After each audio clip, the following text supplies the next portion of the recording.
اب شریعت کا مسئلہ کیا ہے مجھے پوچھ کے بتائیے. میں یہ بات کہہ کے جا رہا ہوں یہاں تمام مسلمانوں کے یہاں جو فقہی مسئلہ ہے متفقہ شیعہ سنی سب بھائیوں کے یہاں وہ یہ ہے کہ نماز جماعت کا احترام یہ ہے کہ جب جماعت کی نماز مسجد میں ہو رہی ہو تو پیش نماز کی آواز سے کسی کی آواز بلند نہیں ہونا چاہیے. فقہی مسئلہ ہے سب کا اتفاق ہے اس پر کہ پیش نماز کی آواز سے کسی کی آواز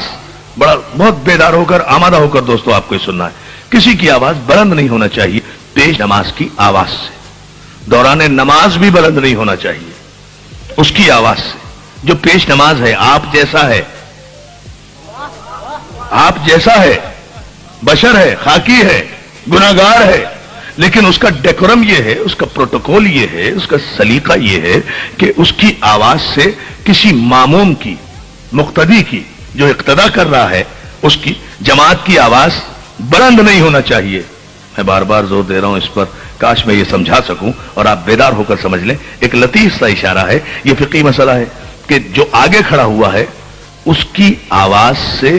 پیچھے والوں کی یا برابر والوں کی کسی کی آواز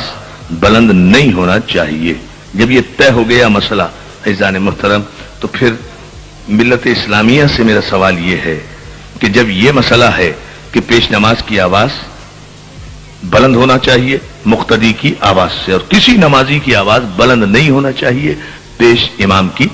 آواز سے, یہ جب مسئلہ طے ہے تو اب آپ نے جو تاریخوں میں لکھا کہ پیغمبر اسلام پر بیماری اور ضعیفی کا ایک ایسا وقت بھی آیا کہ آخری 3-4 نمازیں آپ نے ادا نہیں فرمائی, آپ مسجد میں تشریف لائے مگر بیٹھے رہے. تو عزیزان محترم اب شبلی نعمانی یا کوئی بھی مورخ اگر یہ لکھے کہ آخری مرحلے میں جب آخری نماز ادا کی جا رہی تھی حضور پر جب بیماری کی شدت تھی غلبہ تھا تو نماز کھڑی ہو گئی تھی جماعت کھڑی ہو گئی تھی اور ایک صاحب نماز پڑھانے کھڑے ہو گئے تھے اور اس وقت پیغمبر اسلام برآمد ہوئے اپنے حجرے سے اس انداز میں چونکہ آپ کمزوری اور نقاہت کا شکار تھے کہ ہمارا تو یہ ایمان ہی نہیں ہے جو معصوم ہو وہ کمزور ہی نہیں ہوتا. توجہ ہے نا, لیکن ہم تو تاریخ کو بنیاد بنا کر استدلال کر رہے ہیں آپ ہی کے استدلال سے کہ جناب رسالت مآب برآمد ہوئے بیت الشرف سے اپنے حجرے سے. عباس ابن مطلب کے کاندھے پر ایک ہاتھ تھا اور علی ابن ابی طالب کے کاندھے پر دوسرا ہاتھ تھا. ان دونوں بھائیوں کے کاندھے پر ہاتھ رکھے ہوئے پیغمبر اسلام حجرے سے برآمد ہوئے مسجد تک آئے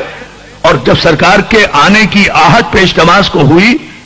تو پیش نماز کی برابر میں سرکار رسالت مآب بیٹھ گئے اور آپ نے بیٹھ کر نماز پڑھی. عقل پر ماتم کرنے کو جی چاہتا ہے کہ جو شخص مسجد میں حجرے سے چل کر آ سکتا ہے اور بیٹھ کر نماز پڑھ سکتا ہے اسے پڑھانے میں کیا دقت ہے.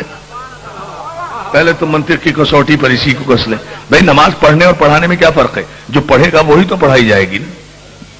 جب سرکار حجرے سے تشریف بھی لے آئے مسجد تک آ بھی گئے بیٹھ کے نماز بھی پڑھی آپ ہی نے لکھا تو جب پڑھی تو پڑھانے میں کیا دقت ہے. البتہ آپ کو یہ فقہی مسئلہ پوری توجہ دوستو ثابت کرنا مشکل ہو جائے گا کہ شرعی مسئلہ یہ ہے کہ پیش نماز کی آواز سے کسی مقتدی کی آواز بلند نہیں ہونا چاہیے اور قرآن کا فیصلہ یہ ہے کہ یا ایھا الذین آمنوا لا ترفعوا اصواتکم فوق صوت النبی, اے صاحبان ایمان اپنی آوازوں کو نبی کی آواز سے بلند نہ کرنا. اب اگر پیش نماز نے نبی کی آواز سے بلند کر کے اپنی نماز پڑھائی یا آیتوں کی تلاوت کی آپ اس کی امامت ثابت کر رہے ہیں, یہاں تو ایمان جاتا رہا. توجہ ہے نا عزیزان محترم.